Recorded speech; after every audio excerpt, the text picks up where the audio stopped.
spoke highly about Garry. So he came with high High recommendations expectations. as well. That's what you got. No pressure, Garry. Okay. But Try. yeah, I'm excited actually because I think it's such an important aspect of company building. Part of the support team, contact centers, and the representatives who are constantly in touch with the customers as well as potential customers. It's kind of like an important channel, and people shouldn't discard that channel, in my opinion.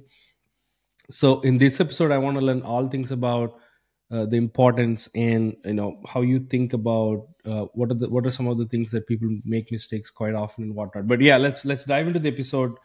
I do have some questions for you right off the bat. You seem to be a leadership coach, and you have massive experience in training people, bringing up to the speed, and putting them in the right direction. Talk to me about the leadership aspect of customer support, whether it is in contact center or generally in support teams. How much of people should invest in being a leader? You know what? I mean, I've done the frontline leadership role, and it's a thankless task sometimes, and you don't get much thanks from your team, and you don't get much thanks from your bosses sometimes. And I think it's leadership in certainly the contact center space is incredibly important. And I talk about operational excellence plus employee engagement equals great customer outcomes, which kind of underpins a lot of what we do as a consultancy to look at customer experience. And when I talk about customer experience, I talk about it through the lens of operational excellence, through training and development, and I separate training development out from leadership development, because I think frontline contact center training is invaluable. It's an invaluable part of the onboarding process for any agent, and if you're going to have great customer outcomes, we need to be training people up and coaching them and developing them in the right way. But I think when we look at coaching and development, we tend to focus a lot sometimes on frontline agents, on the capacity for the team to improve their speed to competency and have better conversations with customers. But we don't often invest as much time and energy in leadership development. And that's a really important aspect of any contact center role. And I think the frontline team leader role is really underestimated sometimes on the importance that it can have on the lives of sometimes up to 12, 13, 14 different people. And if that contact center manager or that team leader turns up in a foul mood, it's 12 or 13 people that suffer. If one person in the team of 12 turns up, there's probably 11 other people that can help boost them. But quite often the role of the team leader is quite isolated. There's lots to do, and there's lots of plates to spin and balls to juggle. So I think the role of the team leader in contact centers is massively underestimated and massively undersupported in some respects. So I think leadership development in any walk of life, it doesn't necessarily need to be contact centers, in any role, how much time you spend investing in the people that have the biggest impact on the majority of your people is really important. So that's why I kind of look at leadership development, leadership coaching, training and development for contact center, customer service, sales reps, and then customer experience through the lens of operational excellence and process improvement and digitization of the customer journey. So they all play a part. And I think when you look at each of them, you can't fix one in isolation. You lift the lid on customer experience, you're often lifting the lid on a people transformation project or a digital transformation project and all sorts of stuff. So it's all linked. Yeah, it is like the roots, right? Everything is interlinked with each other. And what you said is also true.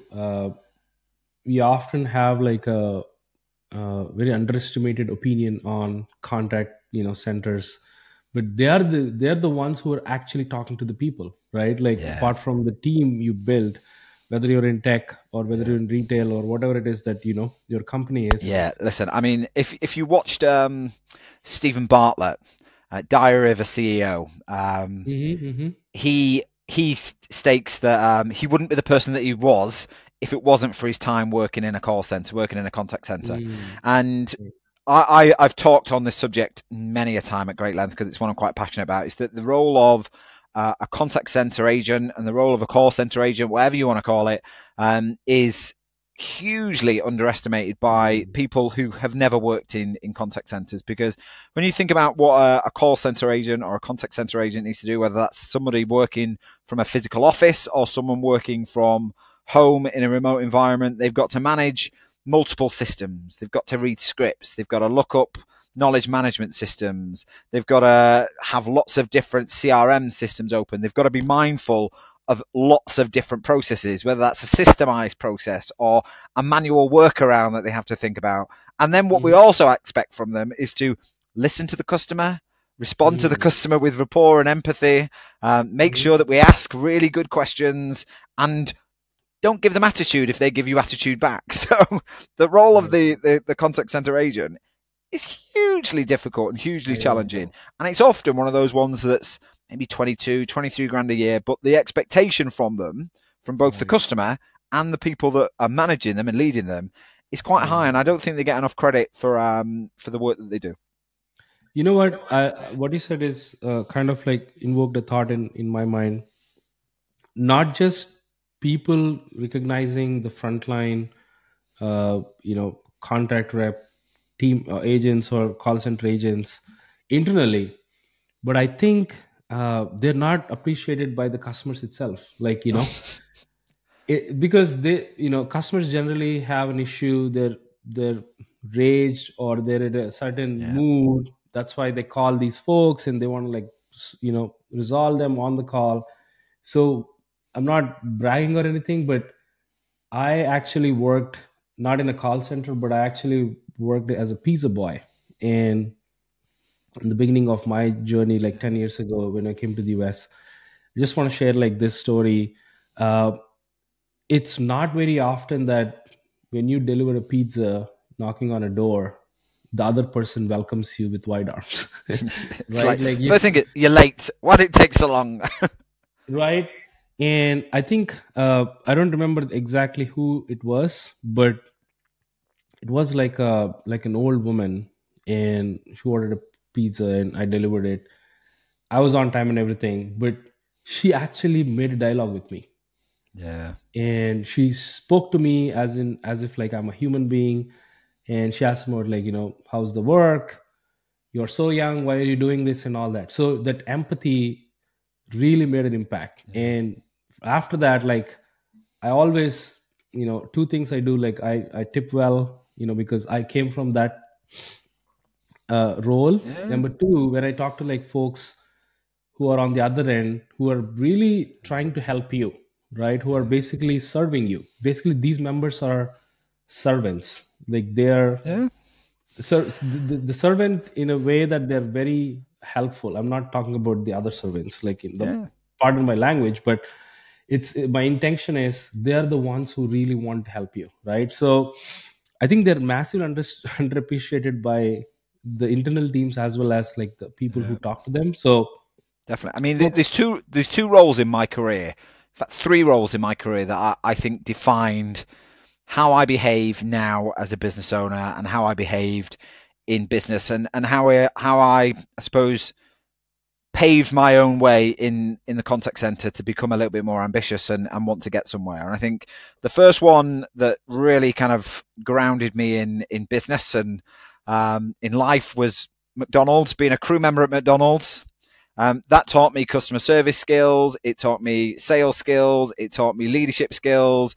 It taught me budgeting skills, labor skills at a very young age.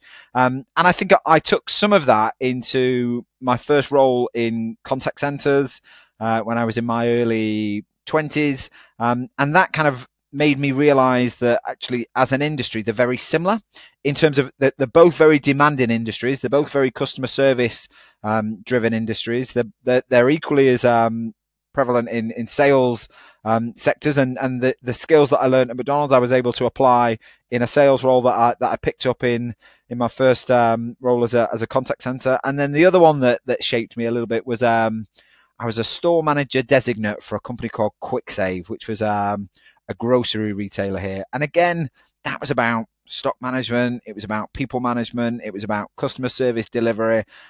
And it was a hard work hard company to work for, and they no longer exist, which explains a few things. But those things I Mm. think we take for granted when we're learning Right. skills, Right. and we're learning transferable skills to take into other industries. And I think you Right. can't underestimate the multiple skills that you learn being in a contact center environment. And I think people Mm. don't, when they're ringing up a call center, or when they're interacting with a call center or a contact center, they don't appreciate all of the things that that agent is having to do Right. in the background whilst they're Right. being ranted at for the call taking too long to be answered, or this is the Yeah. third time that I've had to call and you've not got it right. So the Yeah. agent is managing conflict, they're managing complaints, they're managing rapport, Mm. they're trying to tap into the emotional intelligence of a customer conversation and build empathy whilst the customer is Right. furious and shouting at them. So Right. the It's a agent tough job. role, it's not an entry level role. People say contact center is an entry level role. It is by far an entry level role. If you're working in a Mm. contact center, that's an omni-channel contact center, and dealing with high volume, high demand, maybe even in a regulated environment, it Right. is not an entry level. And when people say, "Oh, just go and get a job in a call center," it's not for everybody. Yeah. Yeah. So Yeah. Yeah. we've got For to be sure. mindful of that. Yeah. Yeah, for sure. I think the the EQ levels should be high. There should be always on the alert. And I didn't work there, so I might not have a like an insider view, but I can actually sense what from what you're saying the importance. So one of the things you mentioned in your previous answer is operational excellence. Yeah. So talk to me about let's talk a little bit deep about the operational excellence in terms of customer support. What do you mean by that? Can you elaborate? So for me, when I think about operational excellence, and I suppose it falls into a few different buckets, if you like. You've got operational excellence as in how do we continue to improve the environment? So what's that continuous improvement loop? And how do we make sure that we are looking at processes that there are opportunities to do something different with, so we can innovate and iterate and always be thinking, how can we do things better? So that's one aspect of operational excellence. The other aspect for me is then how do we make sure that we've got a robust and steady ship? So what's the workforce management side of things? What's the resourcing? What's the scheduling? How are we controlling that environment in a way that's going to help us deliver on some of the objectives, be that service levels, handling times, CSAT scores, conformance, productivity, utilization, all that kind of stuff. Is how are we making sure that we're doing that without holding people over a barrel and kind of saying, right, you must go for a break here, or you must pee there, or you must do something there. Having an environment that's conducive to good working, but operationally efficient. And then the last part of operational excellence is really kind of thinking about that customer journey and that customer experience and saying, right, what are the key pain points of customers going through our processes, going through our journeys that are actually causing them some real kind of lines of friction. And usually that's translated into stuff that aggravates the customer, that then causes challenge for the agent, and the agent has to work twice as hard to win that customer around. So it impacts potential conversion from a sales perspective, retention from a customer loyalty perspective, and then just that bad press and bad experience that customers then leap to Twitter about, or leap to Trustpilot, or do a CSAT review, and then all hell breaks loose in the contact center, and somebody saying, why have we just got a 1-star Trustpilot score? Well, actually, it's because we've not done all of those things in the background that are helping the agent, helping the customer, and making sure that we've got a really robust operation. So operational excellence covers a multitude of things, but I think you can bucket them down into those three aspects, I'd say. Very interesting. Very interesting. I love the the way you kind of separated them. Uh, you talked a little bit about sales, right? Like in your previous answer, it impacts sales. Overall, I think how much, in your opinion, not how much per se, but what level of impact customer support, customer excellence makes on sales, and how do the both teams work together as a Yeah. unity? There's a quote that I always reference. I don't know whose it is. It might be like a Zig Ziglar or a Brian Tracy quote, but it's if you're not selling or serving a customer, be serving someone who is. Loosely, it's Mm. probably not verbatim there. I've probably not got it quite right, but the essence is if you're not selling or you're not serving a customer, be serving and supporting somebody who is. And I think about that from Mm. the customer, the sales team are the people that are selling directly to customers or helping customers. The customer service team are the people that help then facilitate and deliver that when the customer comes to either making a claim or experiencing the product or the service. So they're intrinsically linked, and they should be Mhm. supporting each other. And I'll talk about something else in a minute about the relationship between sales and service, because that's not always a good one. But then you've got Mhm. all this back office side of things that isn't customer facing. So they're not the ones that have to speak to the customer on a day-to-day basis, and they can get quite siloed sometimes, and they can get quite protective about their element of the journey, their element of the bubble, their SLAs and their time, and they push back significantly on customer service, and they push back a lot on sales. And I think sometimes we need to make sure that we break down those barriers and make sure that we're all doing the right thing. And that quote rings true a lot when you say, if you're not serving a customer directly or selling to a customer directly, be supporting or serving somebody who is. So I think that Mm.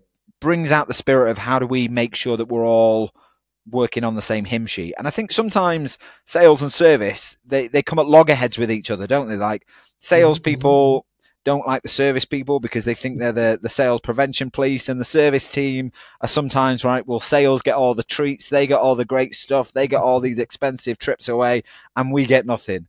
So I think that there needs to be conscious effort in business to try and Mm. harmonize those areas, and make sure that the sales team recognize the efforts that the service team have to go through, and the back office team have to go through, because all of that work that the sales team do is delivered through the customer service team. It's delivered through the back office teams, and they don't have a client without all of that stuff and Yeah. all of that infrastructure around them. So I think Right. salespeople need to be mindful of all of the stuff that goes on after the sale, and the Mm. service people. If you're service minded and you don't want to go into sales, you need to appreciate the effort that goes into acquiring a new customer, making sure that they're Mm. doing everything that they need to do, making sure that we're negotiating on price as much as we need to do, making sure that we're Mhm. delivering on the promises that we say that we're going to do, and actually trying to have that acquisition conversation Yeah. that's going to help the service team have a job, help the back office team have a job, and keep us Mhm. all in a profitable situation. So I think Mm. there's an appreciation of everything, and I think we all need to be mindful of that. Did that Yeah. answer your question? I felt like I went on a ramble then. Sorry. No, no, no, no, no. I love that quote. I think we'll find the actual source. I think it's Zig Ziglar. I guess you are right. I love the way you portrayed the. You started with the quote, and he supported by giving a proper explanation. Uh, when it comes to sales team, uh, what are the mistakes that they make in terms of, again, going back to the appreciation aspect of it, about customer support and vice versa? Like, what are the things that what is the biggest misunderstanding these both teams have, and how do you suggest to fill the gap? So I've worked in the operational side of things from both a sales and a service perspective, so I understand the frustrations on both parts. Um, I referred to earlier, I said that the service teams are come across sometimes as the sales prevention police, and so that the sales team think, oh, they just don't want us to make the sale. And I think the service teams often find that disconnect of the sales teams maybe being a little bit ego driven and a bit maniacal maybe about getting the sale, and it's all about their commission. And I think there is a lack of appreciation on both sides about what we're here to do. And I think if you think about it in terms of a tender process, and you're going through that bid process, and what you have to do as part of that bid is attest to what your service levels are, how you're going to make sure that you deliver for the customer, how you're going to make sure you've got the right response times and SLAs. That's the bit when you start to see sales and service teams coming together, because we have to have those conversations, we have to have that dialogue with them and say, if I sell the dream over here, what does it mean to you guys from a service perspective? And am I about to sell something that's going to cause us to trip up in 3 months' time, and I'm going to get an angry customer because we promised the world and we can't actually deliver it. And I think that's where service teams probably get frustrated and angry with the sales team, is because they've not taken enough of an interest in the actual operational delivery of what it is that they're selling. And the sales team don't appreciate the amount of effort that goes into actually servicing the client and delivering on all of those expectations that they've just set the customer up for. So I think the disconnect sometimes is the sales team not understanding enough about the operational delivery, and I think the service team not taking enough an interest in the upfront sales process and saying, right, actually, if we're going to deliver that and we're going to say we're going to do that, can we do it together? Can we work on this as a pitch and a joint acquisition, so that we can make sure that what you're about to sell to the customer is something that we can deliver without falling over before we've even started? I think the unity is really important there. The coming togetherness, and probably sales folks should do one or the other days should do service jobs, Yeah. and service folks Spend a day should in the do. life. I think that's a really Yeah, good shout, is say, right, go and spend a day in the life of the customer service team or the service team leader who's having to field complaints and having to manage 15 different people, do all the coaching that they need to do all the one-to-ones that they need to do, deal with all the customer complaints, deal with all the escalations, deal with all the people management issues. Go and spend the day in the life of somebody in the service field. And same with the service people. Go and spend a day on the road with the salesperson. Go and grab a headset and listen to the conversation that they've got to have to try and win business that you have to service, that keeps us all in a job. Let's switch gears a little bit and talk about training, the customer support training, contact rep training. Talk to me about some of the best methods you implement, when it comes to training people in, service industry, support industry. Yeah, I think the start point of any contact center onboarding process needs to be a really strong induction program, and a really clear embedding program within that first maybe 30 to 90 days. I talk about, and I'm working with a client already on this, is what's the speed to competency that we expect of an agent in the first 30 days? What do we expect them to be able to do realistically when they're coming out of induction, when they're in that incubation period, maybe in a model office or a grad bay environment? What's the process to kind of make sure that they can confidently and competently do all the things that we expect from them? So training it doesn't start it's not a one-off classroom intervention. It starts from day one of your induction, and actually there's a bit of pre-board in there. There's a bit of, here's some of the things that we want you to know, here's some of the things that we want you to expect. Actually, let's invite you in before you've actually started, have a listen to some calls, or send you some examples of some calls that you might give you an idea or a flavor of what it is that you'll be coming into. And sometimes that might mean that people say, whoa, I've listened to some calls and actually my expectation is massively different to what I thought it was, so I might actually not turn up on day one because I've got more of an understanding. And I'd always encourage people when they're onboarding new staff is to say, right, if you've got time, build into your interview process, go and listen to some calls on the floor before you make a judgment. And then that takes away that shock factor on day one of the induction where people are like, oh, right, is this really what I bought into? But I think the start point of any employee life cycle has to be a really strong onboarding and getting that nailed, and being really clear about what those processes are, what those skills are that they're going to need from day one, and then working out what the graduation of those skills need to be, because you can't do all things straight away perfectly from day one, but the stuff that you need to be doing straight away perfectly from day one is the stuff that should be really rammed home in that induction period, and role played and tested and role played again and signed off and attested to, so that they can get it right. So I think training starts with a really strong, clear onboarding program, and then sustaining that and putting in the right curriculum or the right kind of refreshers and stuff that's going to kind of keep skills honed and fresh. What are some intangible skills that you recommend people to develop in those first 30 days or the first few days of Call handling. support. Call handling every day. Mm, Making sure that people are comfortable and confident with handling customers' objections, customer complaints, especially in the customer service world. It's really important because you can't, in customer service, you can't say, right, we're going to put you on the good calls line today, because you're not going to get any angry customers on this line, because mhm, you're going to get people who are dissatisfied, disgruntled, whether they start off the call dissatisfied. This stuff that maybe we might say or we might do, or how we say things that then aggravate the situation. So I'd always say the emotional intelligence of call handling is stuff that we need to really dial up, is to say, right, how do we demonstrate empathy to customers? mm, What does actually empathy mean on a mm, call? How do we quickly build rapport with a customer so that we can calm the situation down and make them feel like they're heard, they're understood, they're listened to? So I think call handling skills are really important, and I think they're even more important these days, because people have got a shorter fuse. Since COVID, I think people's patience for stuff has changed. I think they've got higher mm, expectations. I think they have shorter fuses.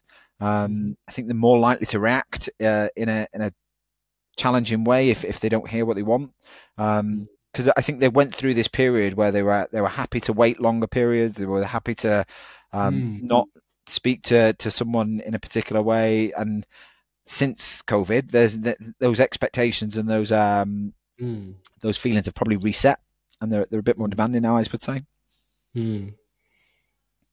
Yeah, I mean, tough times, right? Like people change, the attitude changes. That I think one of the things I want to acknowledge is I think the contact rep folks, the support folks, they're the ones who adapt change very quickly and fastly, right? Like they Yeah, actually, because they are in the front lines, they can sense it and they can move forward.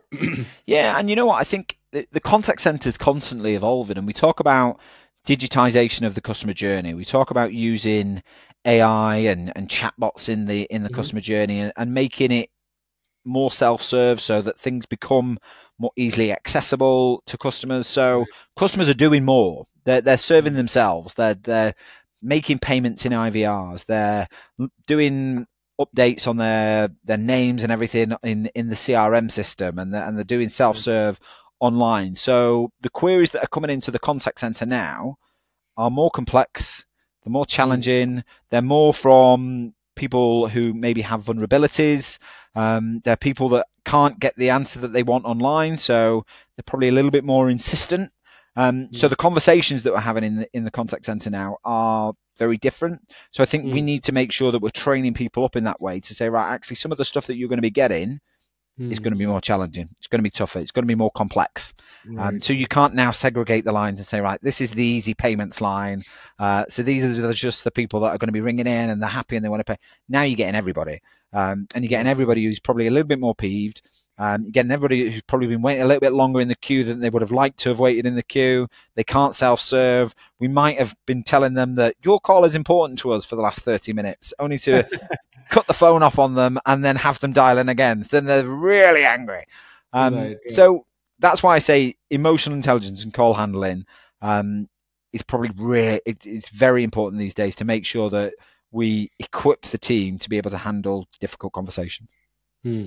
Now that you've talked about AI, do you think AI is going to take away the service jobs?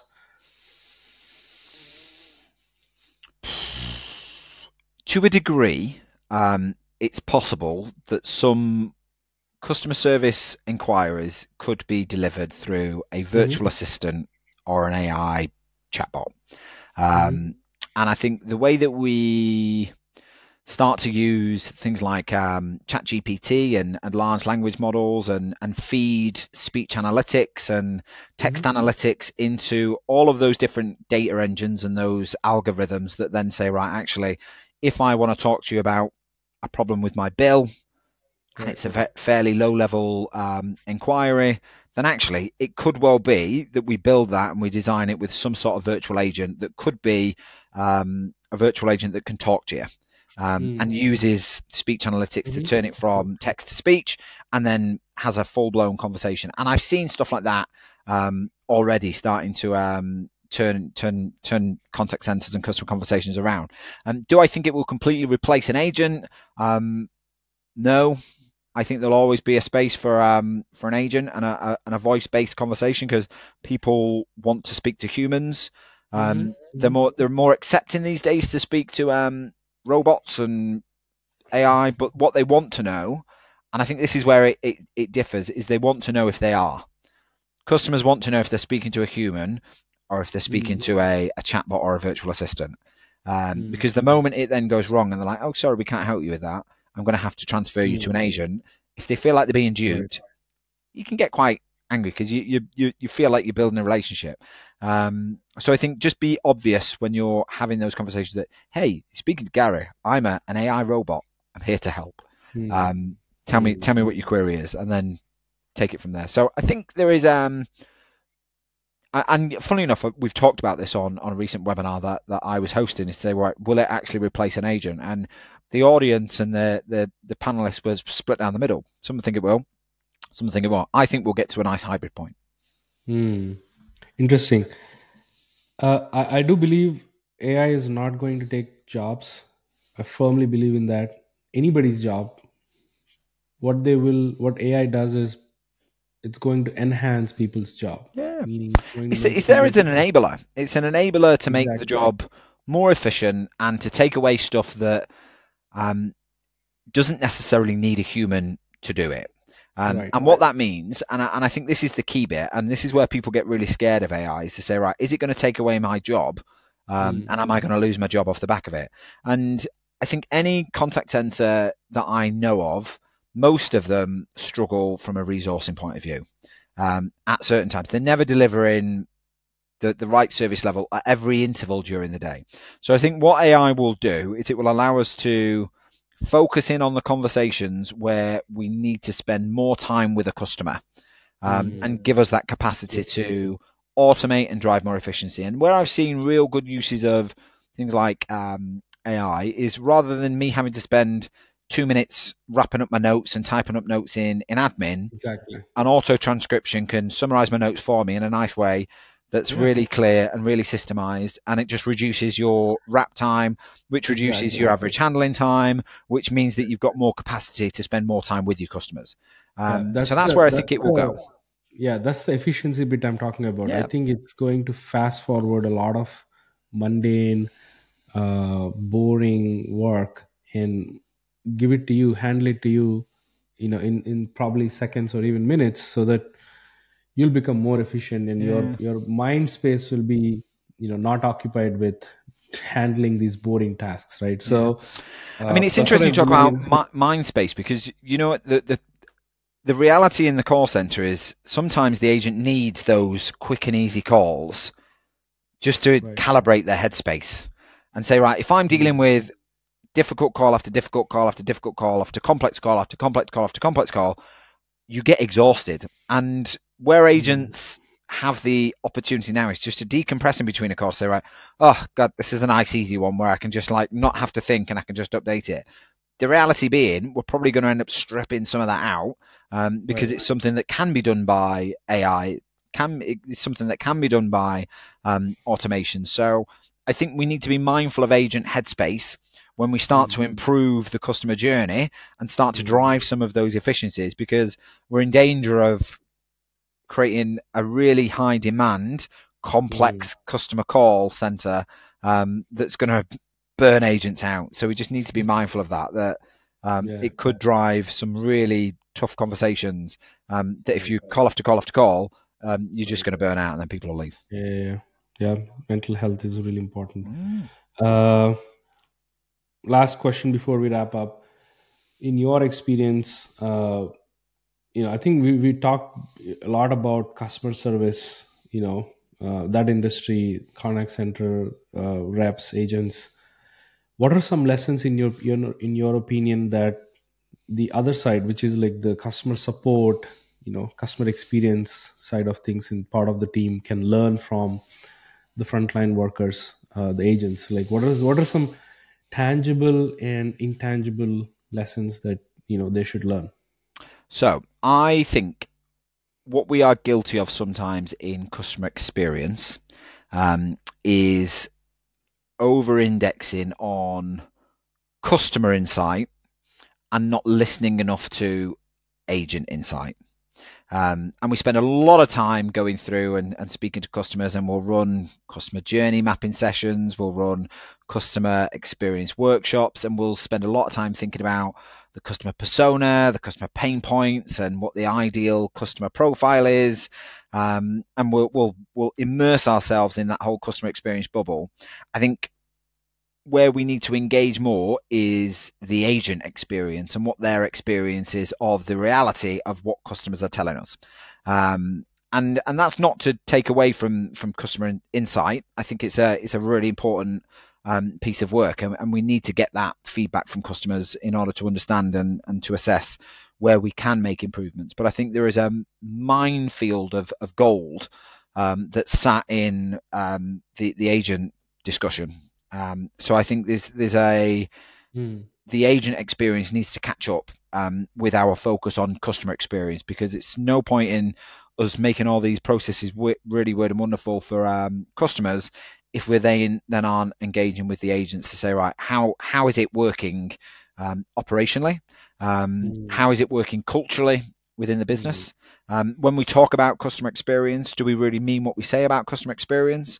And is the customer experience agenda aligned with the vision and the mission and the profits and the realities of what we want to do and the profit that we want to spin at the top? Because sometimes, again, we've got every best intention to deliver these great customer experiences and absolutely be the best for customer service, but then we quibble about, can somebody work from home, or can we recruit over so that we're managing our attrition levels, and we say, whoa, no, you can't do that, because that's going to eat into the profits of the centre. So we need to put our money where our mouth is sometimes and say, right, if we want to deliver great customer service, if we want to deliver great customer experience, we have to invest in agent capability, in the agent experience, and get closer to what's happening on the ground. As much as we get close to customers and what they say, we need to listen more to what the agents are saying. So that's one aspect. And then I think we need to get better at just harvesting data and using data and thinking and making data-led decisions rather than perhaps getting distracted by something shiny and new and thinking, oh, let's implement all this new stuff and this new tech and square peg round hole type thing, let's shoehorn it in. Or in actual fact, we need to say, right, what's the problem we're trying to solve for? What's the data that underpins that? And how do we fix some of the basics that might not be there in the contact center? And I always talk about fix the basics, deliver today, and build for tomorrow. And I think sometimes we get lost in delivering today because the basics aren't right. And sometimes what we do is we try and build for tomorrow, but we build it on really shaky foundations. So it impacts the baseline functionality and baseline processes, stops us from delivering today because it gets us distracted on focusing on something that we're not ready for, and then it all just goes to pot. So I think it's fix the basics, listen to your customers, and leverage data. I love that. I think listening is the key. That's like one of the fundamental keys. Everybody who handles customers should focus on.